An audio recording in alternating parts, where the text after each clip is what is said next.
নমস্কার বন্ধুরা, সন্তু মানসী রান্নাঘরে সবাইকে স্বাগত। আমি একটা রেসিপি বানিয়ে তোমাদেরকে দেখাবো।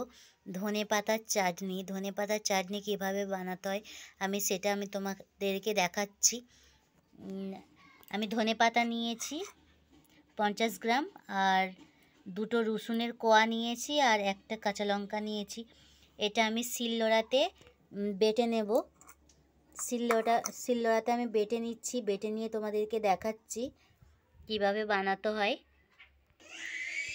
আমার ধনেপাতা বাটাটা হয়ে গেছে।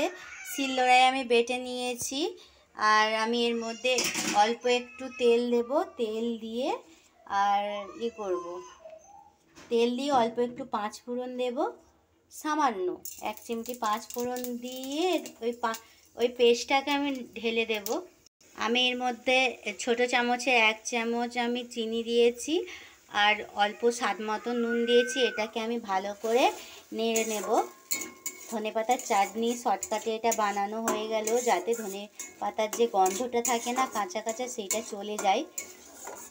আর লাস্টে আমি হালকা করে একটু লেবুর রস ছড়িয়ে নিয়ে লাবিয়ে নেব সঙ্গে সঙ্গে। আমি হাফ ফালে একটু লেবুর রস নিয়েছি, আমি এর মধ্যে দিয়ে দিচ্ছি। দিয়েই আমি নামিয়ে নিচ্ছি। সঙ্গে সঙ্গে একটুকু নাড়বো না, মিশিয়ে নামিয়ে নিচ্ছি। আমার চটজলদি বানানো হয়ে গেছে ধনেপাতার চাটনি। নামিয়ে নিয়ে তোমাদেরকে দেখাচ্ছি বন্ধুরা। চটজলদি আমার ধনেপাতার চাটনি বানানো হয়ে গেছে।